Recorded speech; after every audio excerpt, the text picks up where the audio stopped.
अब हमें कुछ चाहिए नहीं, बस आपका स्मरण बना रहे, आपका चिंतन बना रहे, बस यही चाहते हैं। भगवान जगन्नाथ जी बोले नहीं, मैं कुछ देना चाहता हूं। मैं देख रहा हूं कि आपके पुत्र नहीं हैं। मैं चाहता हूं, मैं आपको पुत्र होने का वरदान देता हूं, आपको पुत्र होगा। रानी रोने लग गई। कहा, प्रभु ऐसा क्यों कह रहे हो कि मेरे कोई पुत्र नहीं है?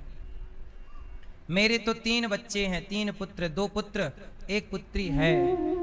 भगवान जगन्नाथ जी बोले, माँ मैं देख रहा हूं तुम्हारे भाग्य की रेखाएं, तुम्हारे भाग्य में कोई पुत्र नहीं है, और तुम कहती हो कि मेरे 3 पुत्र हैं, 2 पुत्र 1 पुत्री। मुझे तो नहीं दिखाई पड़ रहा है तुम्हारे भाग्य में। तब मां गुंडिचा आंखों में अश्रु भरकर बोली, प्रभु आप तो भगवान हैं, आप सब देख सकते हैं, पता नहीं आपको मेरी ममता क्यों नजर नहीं आती। मेरे 3 संतान हैं, मुझे कोई पुत्र नहीं चाहिए। आपने पुत्र होने का जो वरदान दिया वो वापस ले लो, मुझे कोई चौथा पुत्र चाहिए ही नहीं। मां असत्य क्यों कहती हो, तुम्हारे कोई पुत्र नहीं है। मां ने भीगी हुई पलकों से भगवान जगन्नाथ जी की ओर देखा, कहा, प्रभु मेरे पुत्र हैं। जगन्नाथ जी बोले, तो ठीक है, बताओ आपके पुत्र हैं तो बताओ नाम क्या है। तब मां गुंडिचा बोली कि प्रभु मेरे बड़े पुत्र का नाम है बलभद्र, मेरे छोटे पुत्र का नाम है जगन्नाथ, और मेरी एक पुत्री है जिसका नाम सुभद्रा है। तुम तीनों मेरे पुत्र हो और मैं आपको पुत्र के रूप में देखती हूं। अब तो जगन्नाथ जी रोने लग गए। मां मैं भगवान हूं, सब देख सकता हूं, पर मैं तुम्हारे इस निश्चल भाव को नहीं देख पाया। तुम मुझे पुत्र के रूप में भजती हो, तुम मेरे से कुछ नहीं चाहती हो। मैं सदा वचन देता हूं, सदा सदा के लिए मैं आपका पुत्र बनकर के रहूंगा। वही राजा रानी जब तक जीवित थे तो सदा नित्य भगवान जगन्नाथ जी के पास आया करते। आप कभी जगन्नाथ जी गए हों तो देखे होंगे, जगन्नाथ मंदिर से ठीक सामने राजा का महल है। आज भी जहां भगवान की यात्रा जाती है ना, वहीं पर राजा रानी रहा करते थे। रोज जाते जगन्नाथ जी का दर्शन, और माँ अपने महलों से जगन्नाथ जी को दूर से देखती, वहां से भगवान जगन्नाथ जी का मंदिर और ध्वजा दिखती है। एक दिन क्या हुआ कि माँ बहुत बूढ़ी हो गई, अब चला नहीं जा रहा है। चलो रथ से मंदिर तक तो जैसे तैसे आ गई, पर मंदिर की सीढ़ी बुढ़ापे में चढ़ी नहीं जा रही है। तो गुंडिचा माँ जब आई तो एक दिन क्या हुआ कि सीढ़ी से गिर गई, और जब गिरी तो भगवान ने कहा, माँ अब आप मत आया करो, अब आप बूढ़ी हो गई हो, अब नहीं आया करो। तो बेटा मैं तुम्हारे बिना कैसे रहूंगी? तो माँ ने कहा कि प्रभु मैं आपके दर्शन के बिना रह नहीं सकती। तब भगवान बोले कि माँ अब आप मत आया करो, मैं आया करूंगा आपका दर्शन करने के लिए। इसी बहाने मैं आपका और भक्तों का दर्शन किया करूंगा। तो भगवान अपनी मासी माँ से मिलने के लिए साल में एक बार निकलते हैं, रथ पर सवार होकर।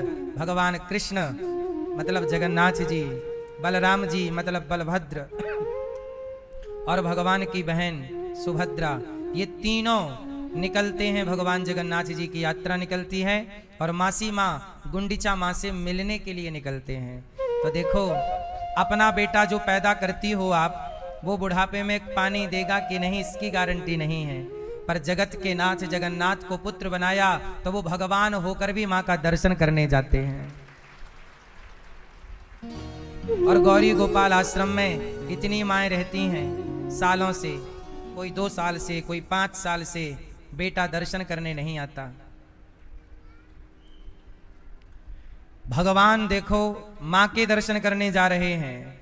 सच बताएं, रिश्ता भगवान ही निभाते हैं, कोई व्यक्ति रिश्ता ऐसे नहीं निभा पाता जैसे भगवान निभाते हैं। ये जगन्नाथ जी की यात्रा की एक कथा है। रथ पर जब चढ़ते हैं भगवान जगन्नाथ जी, तो रथ कभी आज तक सैकड़ों साल हजारों साल से यात्रा चल रही है।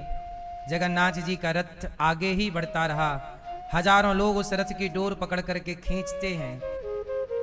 मानो भगवान से कहते हैं कि प्रभु, जैसे हमने आपके रथ की डोर पकड़ी है नाथ, ऐसे आप भी हमारी जिंदगी की डोर पकड़ लीजिएगा और आप ही हमारे इस जीवन के रथ को चलाइएगा। सच्चे ड्राइवर तो भगवान ही हैं, जो सबकी गाड़ी मंजिल तक पहुंचाते हैं। ऐसे जगन्नाथ भगवान को हम यहाँ बैठकर ही भगवान जगन्नाथ जी का ध्यान करें और मानसिक रूप से जगन्नाथपुरी की उस रथ यात्रा में भाव से हम भी उस रस्सी को पकड़ें और भाव से हम भी उस रस्सी को पकड़कर प्रभु की यात्रा में सम्मिलित हों। बोलिए जगन्नाथ भगवान की। जगन्नाथ जी का स्वरूप सबसे अलग है। जगन्नाथ जी का स्वरूप सबसे अलग है। जगन्नाथ जी के बारे में कहते हैं कि हमारे सनातन के हर मंदिर और हर मूर्ति, भगवान का हर विग्रह शालिग्राम शिला का बना हुआ है। मंदिरों में जो भगवान जी विराजे हैं, आपने देखा होगा सारे विग्रह शालिग्राम शिला के होते हैं। अधिकांश पत्थर के ही मूर्ति बनाई जाती है, ये आप सब जानते हैं। पर जगन्नाथ जी पत्थर के नहीं हैं। पता है जगन्नाथ जी किसके तैयार होते हैं? जगन्नाथ जी नीम की लकड़ी से बनते हैं। किससे बनते हैं? अच्छा, जगन्नाथ जी पत्थर के नहीं हैं। अब कोई कहे कि वो लकड़ी के हैं, तो देखो विग्रह तो बनाया जाता है, पर भगवान का जब विग्रह तैयार हो जाता है तो वो अर्चावतार हो जाते हैं। वो कोई लकड़ी या पत्थर नहीं रह जाते, वो साक्षात भगवान हो जाते हैं। आपको जगन्नाथ जी की ये बात भी पता होनी चाहिए कि जब 2 आषाढ़ आते हैं तब जगन्नाथ जी का हृदय परिवर्तन होता है। आपको पता होना चाहिए कि जगन्नाथ जी के मंदिर में जगन्नाथ भगवान का शमशान भी है। क्या है? केवल जगन्नाथ जी ऐसे हैं जहां भगवान का शमशान भी है। तो भगवान का शमशान की जरूरत क्या है भाई? जहां इंसान रहते हैं, तो जहां रहते हैं वहां अगल बगल शमशान जरूर होता है, क्योंकि कोई ना कोई मरेगा तो शमशान ले जाना पड़ेगा। तो जगन्नाथ जी का भी शमशान है। तो क्या जगन्नाथ जी की मृत्यु हो जाती है? बोले हाँ। जब 2 आषाढ़ आते हैं तो जगन्नाथ जी का हृदय परिवर्तन होता है। उस हृदय परिवर्तन की लीला को समझने की जरूरत है। जब 2 आषाढ़ आते हैं तब नए जगन्नाथ जी बनते हैं और पुराने जगन्नाथ जी कहते हैं कि जब भगवान श्री कृष्ण इस धरती से गए तो भगवान श्री कृष्ण के जाने की 2 लीलाएं हैं। पहली लीला कि भगवान चले गए डायरेक्ट, पर एक लीला ये है कि जब भगवान श्री कृष्ण के पांव पर बहेलिया ने बाण मारा, जरा नाम के व्याध ने भगवान कृष्ण को बाण मारा था। ये जरा नाम का व्याध कौन है? तो सुनो, जब भगवान राम ने बाली को मारा तो कैसे मारा? छिप करके मारा। तो बाली ने कहा कि प्रभु आपने मुझे छिप करके क्यों मारा? राम जी ने कहा कि सामने से मारता तो तू मेरी शरण में आ जाता, और शरण में आ जाता तो फिर मैं तुझे मारता नहीं, और नहीं मारता तो मैं सुग्रीव को वचन दे चुका था कि मैं बाली को मारूंगा। सुन सुग्रीव मारी हूं बाल ही एक ही वाण, ब्रह्म रुद्र शरणागत गए ना उबरे हैं प्राण। अच्छा, राम जी ने सुग्रीव को वचन दे दिया कि मैं बाली को मार दूंगा। अच्छा, राम जी बाली के सामने खड़े होते तो राम जी और बाली की तो कोई दुश्मनी थी ही नहीं। तो जब दुश्मनी नहीं थी तो बाली देखता कि राम खड़े हैं तो बाली दौड़ करके राम जी की शरण में आ जाता, और शरण में यदि आ गया तो शरण में आए हुए को राम जी कभी मारते नहीं। समझ रहे हैं? एक तरफ राम जी ने सुग्रीव को वरदान दिया है मैं बाली को मारूंगा, दूसरी तरफ डर ये है कि कहीं बाली राम की शरण में ना आ जाए। शरण में आएगा तो मारेंगे नहीं, और नहीं मारेंगे तो फिर सुग्रीव क्या कहेगा कि आपने तो कहा था मारूंगा, आपने नहीं मारा, लगता है बाली से आपने हाथ मिला लिया और हमें आपने धोखा दे दिया। तो राम जी के ऊपर मित्र को धोखा देने का कलंक लग जाता। क्यों भैया? ओ भैया, राम जी पर कौन सा कलंक लग जाता? बोलो, किसकी हत्या का? तो बाली की तो हत्या कर ही दी। चश्मा वाले भैया बताओ। भैया नहीं सुन रहे हैं? देखो आप बैठे भी हैं, कथा में आए भी हैं और सुन भी नहीं रहे हैं, तो फिर आपका पैसा वसूल कैसे होगा? इसलिए आ ही गए हो तो सुन लो। क्यों? जिस समय आप बात करने लग गए ना, उसी समय ये प्रश्न का उत्तर निकल गया। इसलिए कथा को, हर शब्द को बड़े ध्यान से सुनना चाहिए, क्योंकि एक एक लाइन के तो उत्तर होते हैं। वो लाइन निकल गई मतलब गया। पूरी कहानी समझ में आएगी एक लाइन से, और वही लाइन मिस कर दी तो पूरी कहानी समझ में आएगी ही नहीं। तो सुनो, आपके कारण रिपीट कर रहा हूं, ध्यान से अच्छे श्रोता बनो। सुनने हैं, केवल सुनना है। राम जी यदि बाली को मारते, सामने खड़े होके मारते, तो राम जी की शरण में आ जाता बाली, फिर राम जी ना मारते, और ना मारते तो सुग्रीव आरोप लगाता कि आपने बाली से हाथ मिला लिया और मित्र को अर्थात सुग्रीव को आपने धोखा दे दिया। तो सुग्रीव ये आरोप लगा सकता था राम पर कि आपने मित्र के साथ विश्वासघात किया। इसलिए राम जी ने बाली को सामने से नहीं मारा, छिप करके मारा। तो कई लोग सवाल करते हैं ना कि राम जी ने बाली को छिप के क्यों मारा? ये इस प्रश्न का उत्तर है। ये छिप के क्यों मारा, ये कारण था। छिप के मार दिया। अब मार देने के बाद बाली बार बार कहता है, कारण कवन नाथ मोहि मारा, मैं बैरी सुग्रीव प्यारा, क्यों मारा क्यों मारा? राम जी बोले, ऐसा है बाली कि यदि तूने अपने भाई की पत्नी को रखा है गलत तरीके से, मैंने इसलिए तुझे मार दिया। अनुज बधू भगनी सुतनारी, सुन सठ कन्या सम ऐचारी, इन्हीं को दृष्टि विलोकय जोई, ताहि बधे कछु पाप न होई। तूने सुग्रीव की पत्नी का अपहरण करके उसके संग गलत करता है, और तुझ जैसे पापी छोटे भाई की पत्नी जो होती है वह बेटी की तरह होती है। छोटे भाई की पत्नी क्या होती है? बेटी की तरह। और तूने उसके साथ गलत किया, इसलिए तुझ जैसे पापी को चाहे सामने से मारो चाहे छिप के मारो, बस मार देना चाहिए, सो मैंने मार दिया। फिर भी बाली बोला, क्यों मारा? तब राम जी ने कहा, कोई बात नहीं, मैंने तुझे छिप के मारा है, अगले जन्म में जब मैं कृष्ण अवतार लूंगा तो तू भी मुझे छिप के मार देना, तो अपना तेरा हिसाब किताब बराबर हो जाएगा। तो वही राम अगली बार कृष्ण बने, और जब भगवान के 125 वर्ष हो गए, भगवान कृष्ण की लीला, सारी लीला हो गई, तो जंगल में भगवान एक पांव पर दूसरा पांव रख करके पेड़ के नीचे लेटे थे। तभी एक जरा नाम का व्याध, वही बाली अगले जन्म में व्याध बना, और भगवान के चरण चमक रहे थे। तो चरण चमकते हुए से लगा कोई हिरण है, उसके अंदर कुछ चमकदार या कोई और चीज समझा, और उसने बाण मारा, और वो बाण जाके भगवान के चरणों में लगा।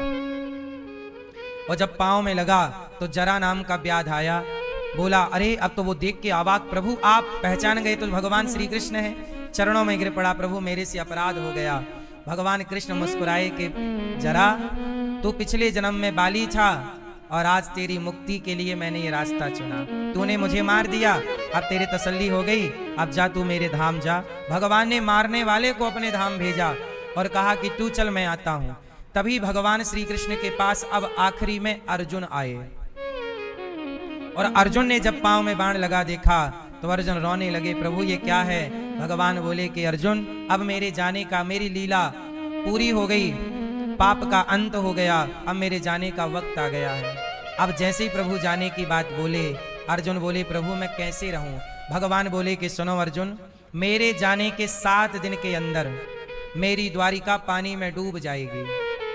तो आप ऐसा करो कि मेरा अंतिम क्रिया कार्य करके और मेरी पत्नियों को लेकर तुम हस्तिनापुर की ओर चले जाना। 7 दिन बाद ये द्वारिका पानी में डूब जाएगी। तो अर्जुन ने कहा, प्रभु अपनी द्वारिका पानी में क्यों डुबाएंगे? तब भगवान ने कहा कि मेरी द्वारिका दिव्य है, यदि मेरी द्वारिका खाली लोगों को मिल गई तो वो उसका दुरुपयोग करेंगे, वहां बैठकर जुआ खेलेंगे, ताश खेलेंगे, इसलिए उसे समुद्र के गर्भ में छिपाना है। अर्जुन ने भगवान ने लीला पूरी की, भगवान एक रूप से अपने धाम गए और लीला के लिए अब देखो कलिकाल में भगवान ने अर्जुन ने कहा कि प्रभु आप चले जाओगे तो ये भक्त फिर के अनाथ हो जाएंगे। तब कहा कि नहीं अर्जुन, मैं अपने भक्तों को अनाथ नहीं होने दूंगा। तुम ऐसा करो, एक चिता बनाओ, मेरे शरीर को रखो चिता पर। मेरा शरीर तो बाकी जल जाएगा पर मेरा हृदय जलेगा नहीं। तो ऐसा करना कि मैं अपने भक्तों को अनाथ नहीं होने दूंगा। अब मेरा कृष्ण का ये शरीर छूट रहा है पर मैं अपने भक्तों को अनाथ ना होने पावे, इसलिए मैं जगन्नाथ बनकर के प्रकट हो रहा हूं। और वही भगवान कृष्ण, उनका पूरा शरीर जब जला तो उनका जो हृदय था, दिल, वो नहीं जला। तब अर्जुन को भगवान ने कहा कि आप इसे समुद्र में स्थापित करिए। समुद्र पहुंचाएगा जगन्नाथपुरी। उस समय तक इंद्रद्युम्न नाम के राजा ने जगन्नाथ जी का मंदिर बनवा दिया था और ये निर्णय हो रहा था कि मूर्ति कौन सी बिठाई जाए, क्योंकि जगन्नाथ भगवान के मंदिर के पहले जगन्नाथ जी का ये स्वरूप धरती में कहीं था ही नहीं। धरती पर ये स्वरूप कहीं था ही नहीं।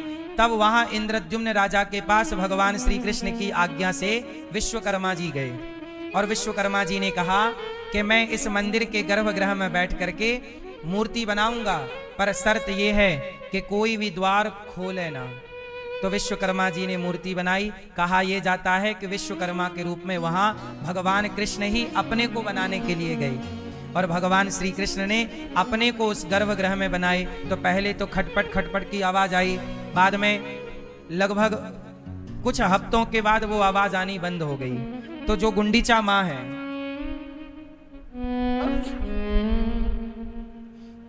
उन्हें डाउट हुआ कि अंदर कोई मूर्ति बनाता बनाता मर तो नहीं गया, ना वो पानी मांग रहा है ना तो भोजन मांग रहा है, तो क्या करें। तब कहा कि दरवाजा खोलो, जबकि शर्त ये थी कि जब तक मैं स्वयं दरवाजा ना खोलूं आप दरवाजा नहीं खोल सकते। पर राजा ने बीच में ही दरवाजा खोला और जब दरवाजा खोला तो भगवान आधे तैयार हुए थे, हाथ आधे। तो जितना तैयार हुआ, अब आपने दरवाजा खोला, अब इतने ही रहेंगे। तो जो भगवान का दिल, हृदय द्वारिका से चला, समुद्र के द्वारा जगन्नाथ जी पहुंचा, उसके बाद स्वयं ब्रह्मा जी आए और भगवान कृष्ण के उस हृदय को जगन्नाथ जी में स्थापित कराया और जगन्नाथ जी की प्राण प्रतिष्ठा स्वयं ब्रह्मा जी ने कराई थी आकर के। तो जगन्नाथ जी के मंदिर के ठीक सामने आज भी ब्रह्म चबूतरा है, ब्रह्म मंडप, जहां बैठकर ब्रह्मा जी ने मंत्र पढ़ करके और भगवान कृष्ण का वही हृदय भगवान जगन्नाथ जी में स्थापित कराया। तो भगवान जगन्नाथ जी का हृदय आज भी धड़कता है। इसलिए जगन्नाथ जी गर्मियों में कुछ समय के लिए बीमार भी पड़ते हैं, पता है आपको। और ये लीला आज की नहीं है, हजारों साल पुरानी है, ये कोई मूर्ति नहीं। और जब 2 आषाढ़ आते हैं तो जगन्नाथ जी का पुराना विग्रह शमशान में दफनाया जाता है और नए जगन्नाथ जी बनाकर पुराने जगन्नाथ जी का भगवान का हृदय निकालकर नए जगन्नाथ जी में प्रवेश कराया जाता है। उसी को कहते हैं हृदय परिवर्तन लीला। तो ये जगन्नाथ जी, अब जगन्नाथ जी के हाथ आधे आधे हैं, ऐसे हैं, और ऐसे में भी पंजे नहीं हैं, बस इतना है, ये आप देख लीजिए। तो जगन्नाथ जी आधे क्यों हैं? इसकी कथा ये है, जगन्नाथ जी की कथा ऐसी है कि वृंदावन से ही जुड़ी है। तो बात ये है कि जगन्नाथ जी एक बार भगवान श्री कृष्ण वृंदावन से चले गए मथुरा और ये कह के गए कि मैं 2 दिन बाद आऊंगा। कितने दिन बाद आऊंगा? 2 दिन बाद कहकर तो गए, पर 2 दिन बाद नहीं आए। भगवान आए 100 साल बाद। भगवान श्री कृष्ण यहां से जब गए तो लौटे कितने वर्षों के बाद? 100 वर्षों के बाद जब कृष्ण आए तो वही वृंदावन, वही गोपियां, वही यशोदा। जब कृष्ण आए तो अकेले नहीं आए, भगवान के संग 16,108 भगवान की पत्नियां भी आईं। तो जब यहां पर आईं तो भगवान कृष्ण की जो पत्नियां थीं उन्होंने मां यशोदा से कहा कि मां, प्रभु जब यहां से गए तो उनके बिना आप कैसे रहे, जरा वो मुझे बताओ। यशोदा बोली कि वो हम तो नहीं बता सकते, रोहिणी जी बताएंगी।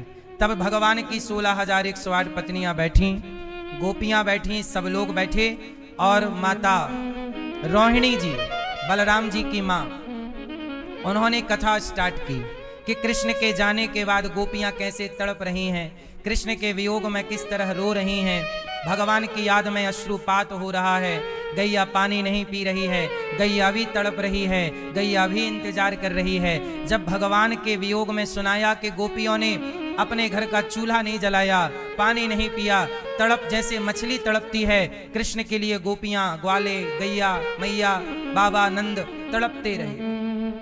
जब ये सारी बातें सुनाई तो द्वार पर खड़े हुए भगवान कृष्ण, बलराम और सुभद्रा जी, इन तीनों ने सुना कि हमारे बिना गोपियां कैसे तड़पती रहीं। तो जब ये प्रेम को सुना तो जैसे अधिक ताप में लोहा पिघलकर पानी हो जाता है, भट्टी पे डाल दो लोहा तो लोहा पिघलकर, अधिक ताप आए तो सोना भी पिघल जाता है, लोहा भी पिघल जाता है और पत्थर भी पिघल जाता है। ज्वालामुखी फटती है तो पत्थर पिघल के बहता है।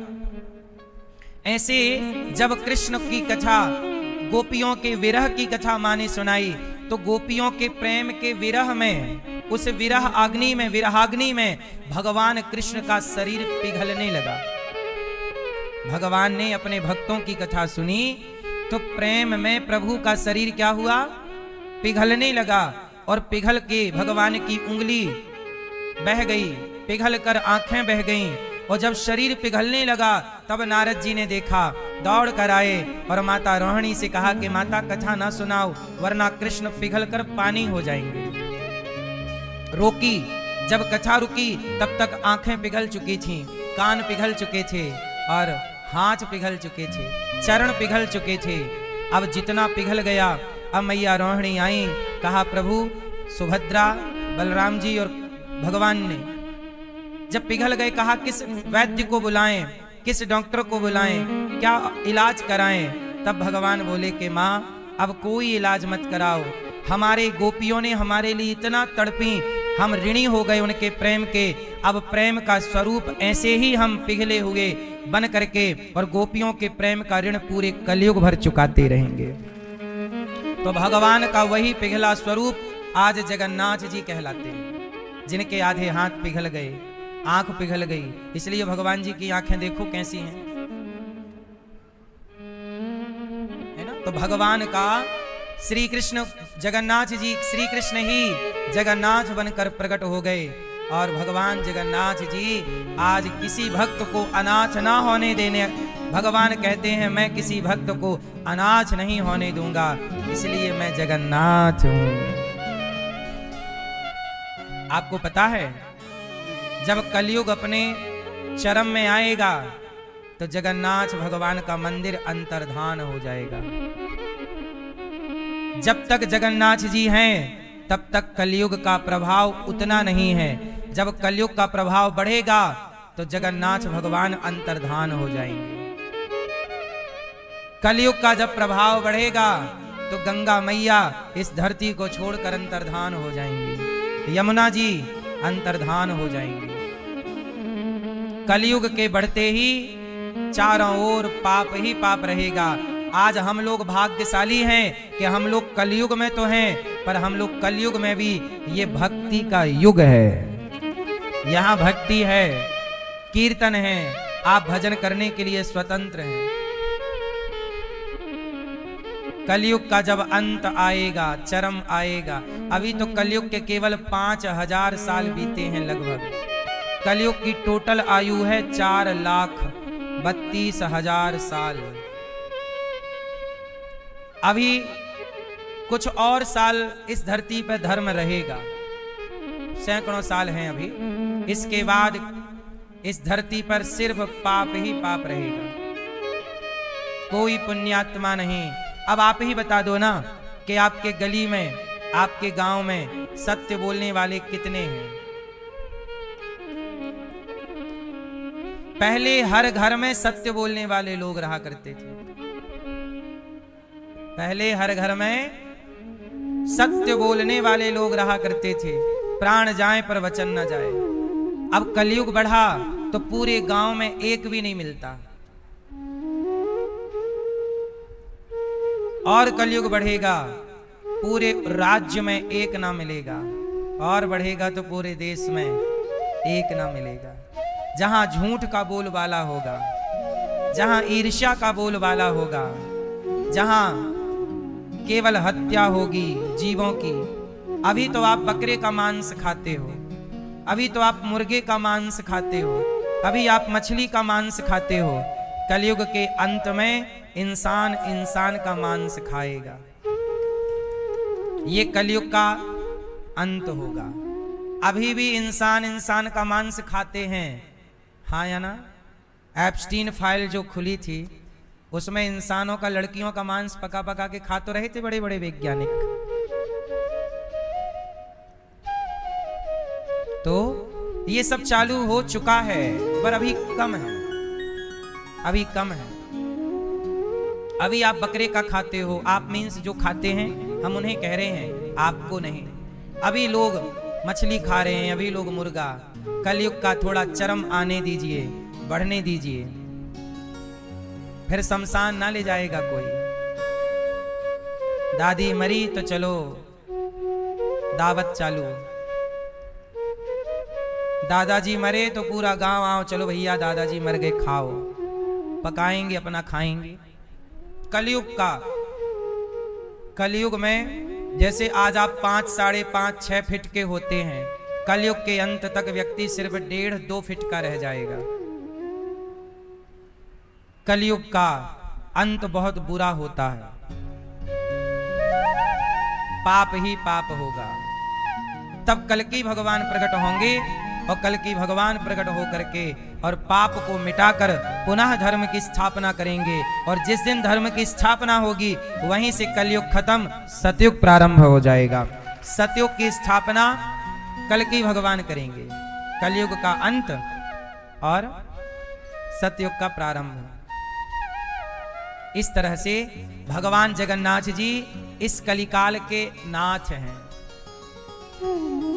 जब तक जगन्नाथ जी हैं तब तक कलयुग का ज्यादा प्रभाव नहीं है। गंगा यमुना, अब देखो ना, कलयुग के आखिरी तक यमुना जी ना रहेंगी। अच्छा ये बताओ, यमुना जी अभी हैं कि नहीं हैं? जोर से, जोर से, जोर से।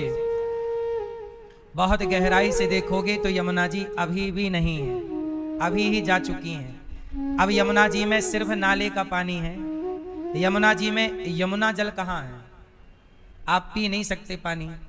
यही तो कलयुग है कि यमुना जी का अपना अस्तित्व खतरे में है। अब यमुना जी नहीं रही, अब नाला होने लग गई। इतने नाले मिला दिए कि यमुना मैया भी रो रही हैं, पर सुने कौन? कलयुग का अंत आएगा तो गंगा मैया हाथ जोड़ के चली जाएंगी कि नहीं? फिर गंगा भी जैसे आज यमुना जी नाला हो गई, ऐसे फिर गंगा जी भी नाला हो जाएंगे। फिर आप ये कहोगे देखो कितना बड़ा नाला बह रहा है। नाला ही रहेगा, गंगा का क्या काम, यमुना का क्या काम? ये कलयुग के लक्षण हैं।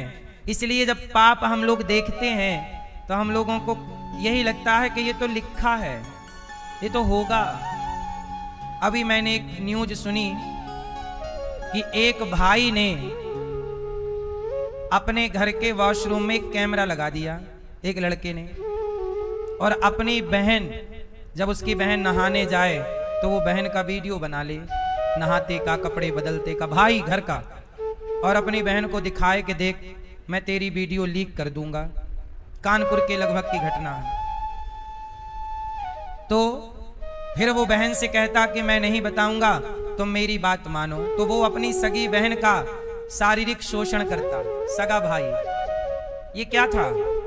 कलयुग है, जहां एक भाई अपनी बहन के साथ दुराचार कर रहा है, जहां कलयुग में कितनी घटना मेरे को तो बताने में अच्छा नहीं लगता, लेकिन कितने अखबार में आपने खुद ने पढ़ा होगा कि एक पिता ने अपनी बेटी के साथ, कितने केस आते हैं ये, कभी टीवी पर कभी अखबार पर। क्या ऐसा कभी सतयुग में सुना होगा कि किसी भाई ने, किसी पिता ने? त्रेता में सुना क्या? द्वापर में सुना क्या? ये कलयुग है, यहां रिश्ते भी तार तार कर दिए जाएंगे, यहां पवित्र से पवित्र रिश्ता भी अपवित्र हो जाएगा। कलयुग है, कलयुग में वो सब कुछ सुनेंगे आप। किस युग में आपने सुना कि पत्नी ने अपने पति को पहाड़ से धक्का मार दिया? किस युग में सुना आपने कि पत्नी ने पति को ड्रम में पैक कर दिया? किस युग में सुना आपने कि सास दामाद के संग भाग गई? किस युग में सुना?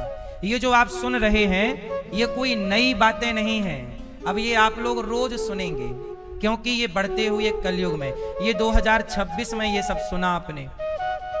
एक सास अपने दामाद के संग भाग गई, ये 2025 की घटना है। तो 25 से चालू हो गई, अब 30-40 तक ये सब फिर आपको आदत हो जाएगी, यार कोई बड़ी नई बातें नहीं।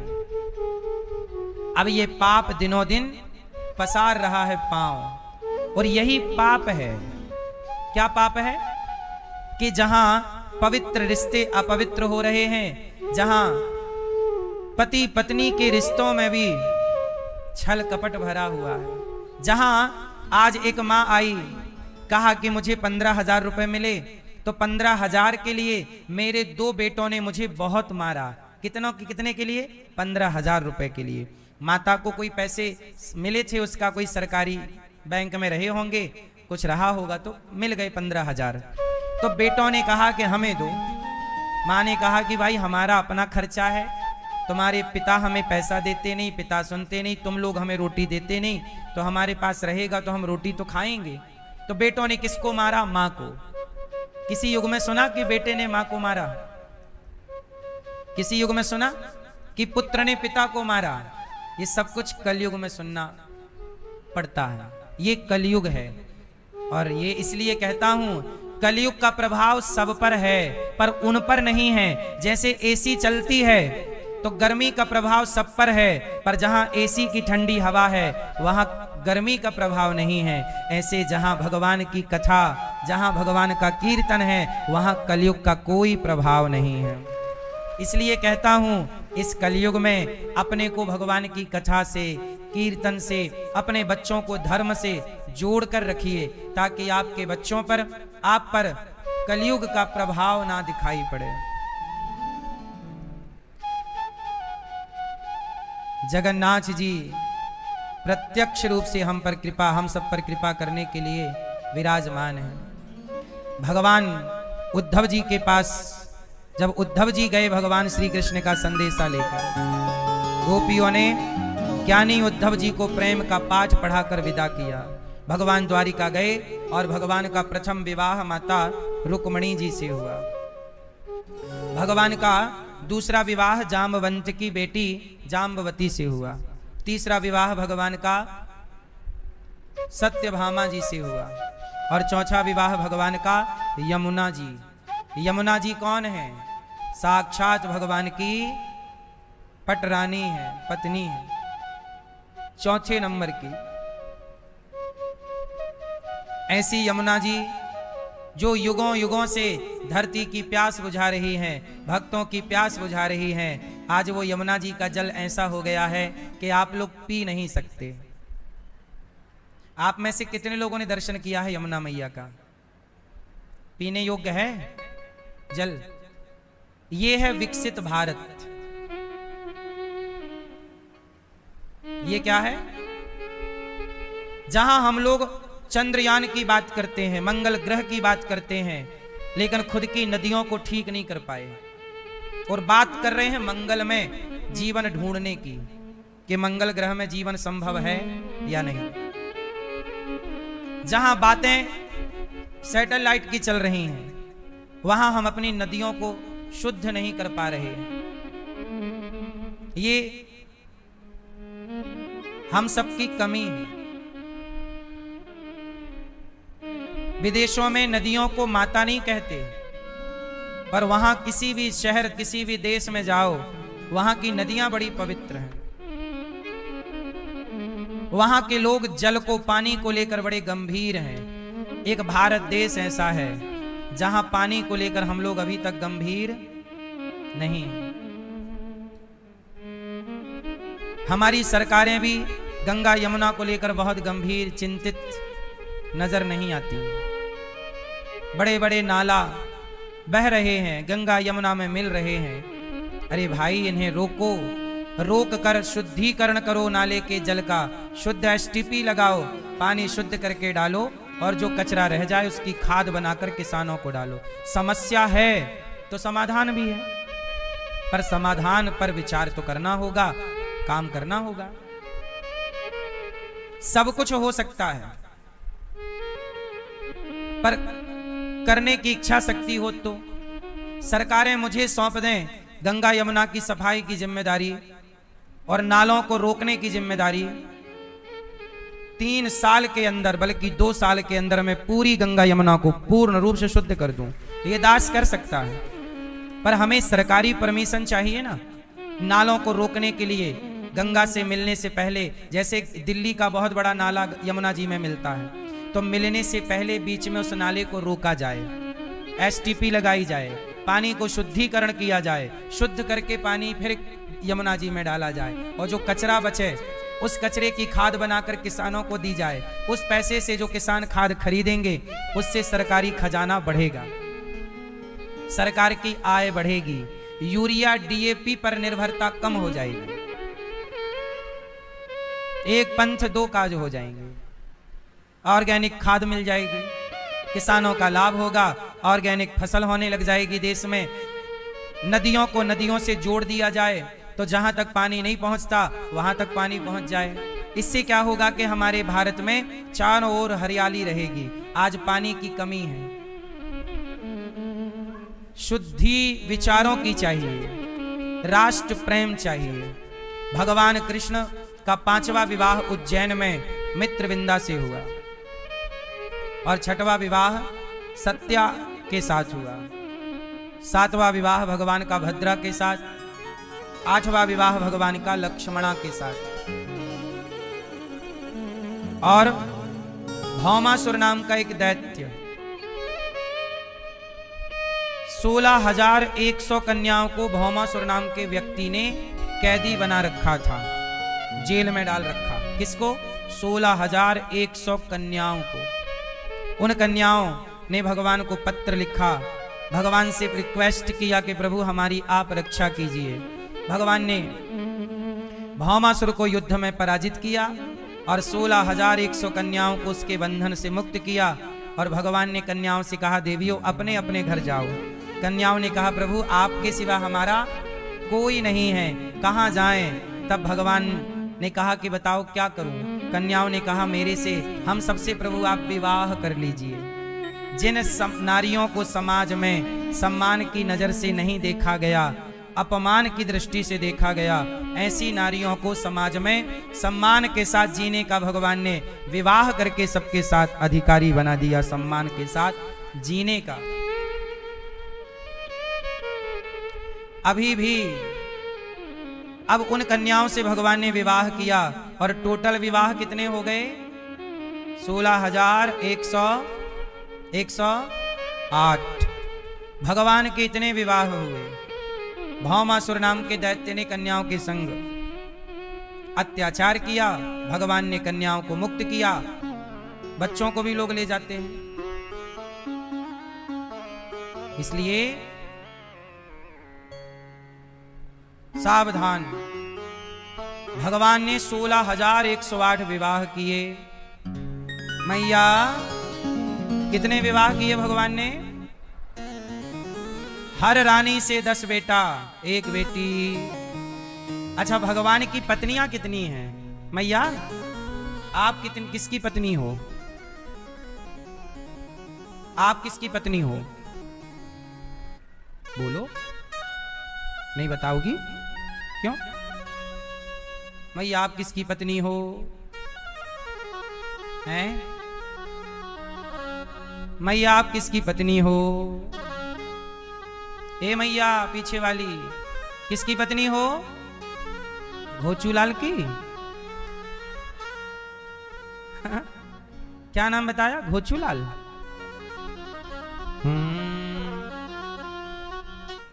ए लाल मैया आप किसकी पत्नी हो? किसकी हो?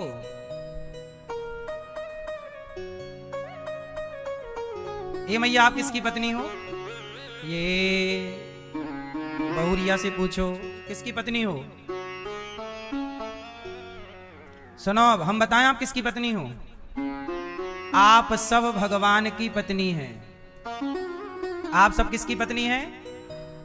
ये जो आपके पति हैं मंगलसूत्र पहनाने वाले, ये आपके पहले पति नहीं हैं।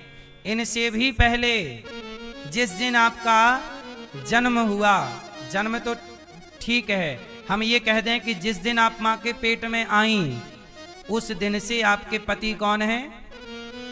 हैं या नहीं? ये बात सही है कि गलत है? क्यों? भगवान आपके पति हैं कि नहीं?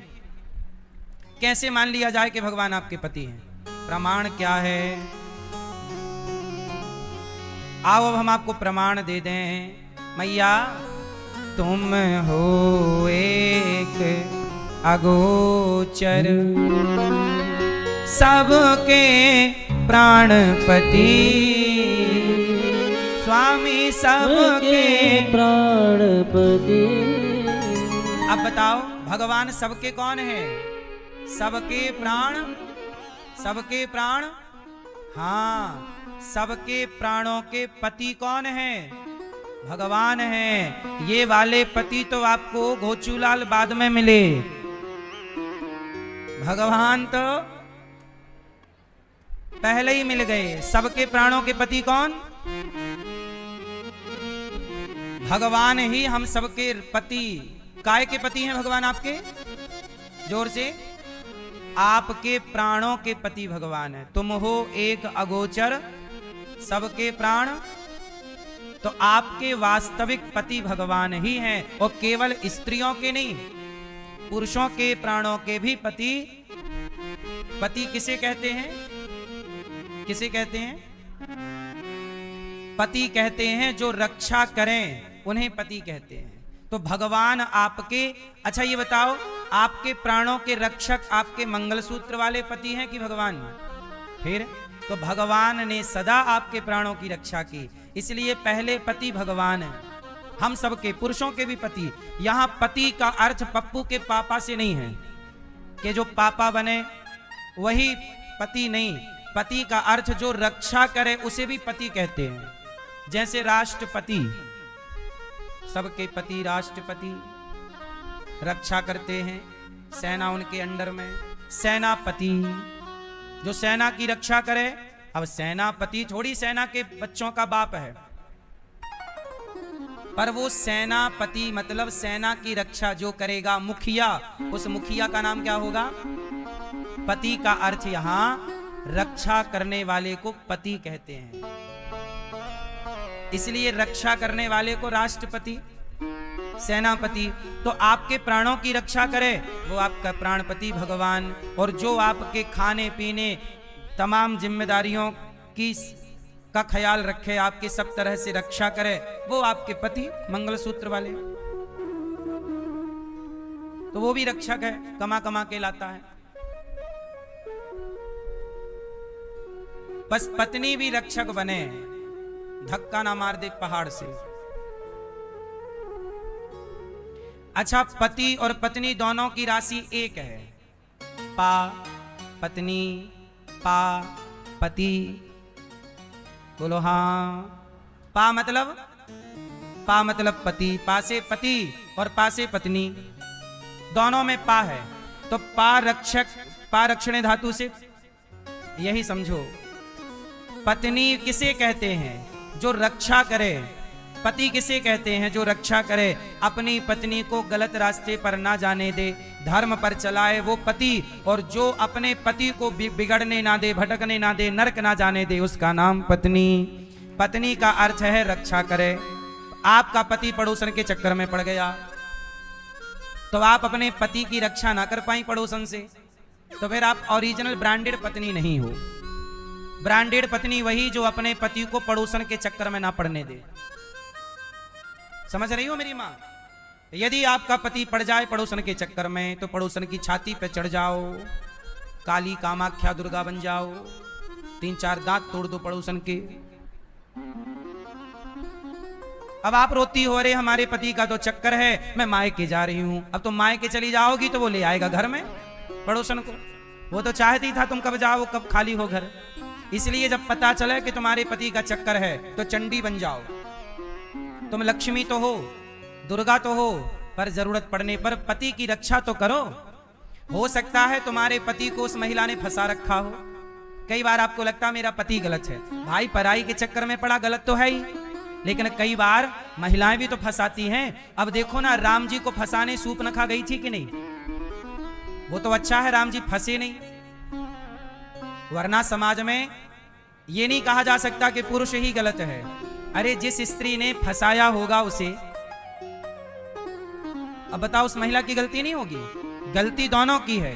आप उस समय जब आपका पति संकट में है, उस समय पति का साथ ना छोड़ो, बल्कि पति का साथ दो। हो सकता है आपको लग रहा है कि मेरा पति गलत है, मुझे धोखा दे रहा। कितनी महिलाएं हैं जो फंसा लेती हैं? नहीं, कुछ लोगों का तो धंधा ही है फंसाना। फिर इसलिए जैसे सूर्पनखा चली आई, आप बहुत सुंदर हैं, राम से कह रही है तुम बहुत सुंदर हो, तो सम पुरुष न मोह सम नारी। तो आप मैया अपने पति की क्या करोगी? रक्षा। कितनी मैयाएं करेंगी? अपने पति की रक्षा किससे करनी है? पड़ोसन से। आपका पति ज्यादा यदि शीला की जवानी देखने लग जाए, मुन्नी बदनाम हुई सुनने लग जाए, समझ लेना कि ये भटक गया है, मुन्नी बदनाम हुई सुन रहा है ना? तो पत्नी को भी पति को भी, यदि आपकी पत्नी किसी के चक्कर में है तो आप पहले पूरा समझिए। हो सकता है किसी पुरुष ने आपकी पत्नी को बरगला लिया हो, भड़का दिया हो। आप अपनी पत्नी की रक्षा कीजिए। लड़ाई बाद में कर लेना, पहले उस चंगुल से तो निकालो जहां आपकी पत्नी या आपका पति फंसा है, उस दलदल से निकालो। बाद में आप लोग आपस में लड़ाई कर लेना। सही है गलत है? अभी ना लड़ो, अभी आप दोनों को एक दूसरे की बहुत जरूरत है। पत्नी साथ दे तो किसी और के साथ की जरूरत नहीं, और पति साथ दे तो किसी और के साथ की जरूरत नहीं। ये दोनों पर्याप्त हैं एक दूसरे के लिए। साथ तीसरे का साथ तब चाहिए जब अपने का साथ मजबूत ना हो। सही है गलत है? इसलिए अपने रिश्तों को मजबूत करिए, अपने रिश्तों को कच्चा ना करिए। तुम अपनी पत्नी को किसी और के संग बात करते देख लेते हो, कई बार तुम्हें लगता है यार मेरी पत्नी का चक्कर है क्या, इसका मतलब तुम्हें पत्नी पे बिल्कुल भरोसा नहीं है।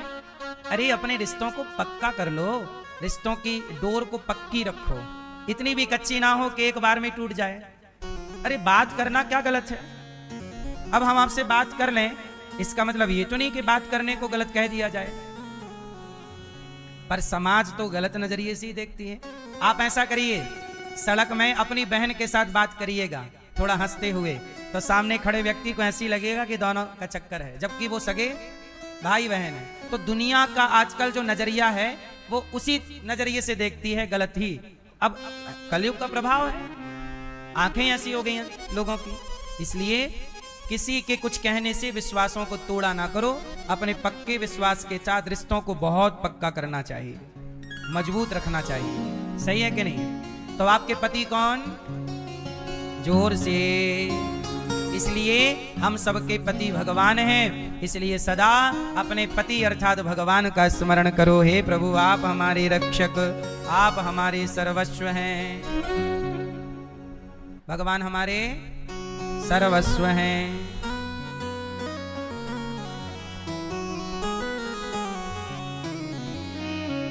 हाँ, इस तरह भगवान के 16,108 विवाह संपन्न हुए और भगवान अनिरुद्ध का प्रद्युम्न जी हुए, समरासुर को मारे, इसके बाद अनिरुद्ध हुए। अनिरुद्ध का विवाह बाणासुर की बेटी चित्रलेखा के द्वारा उषा से हुआ। उषा अनिरुद्ध का विवाह हुआ।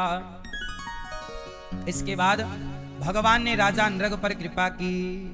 एक राजा थे, उनका नाम था नृग। किसी पाप के कारण उन्हें गिरगिट बनना पड़ा, परंतु राजा नृग ने गौदान खूब किया था।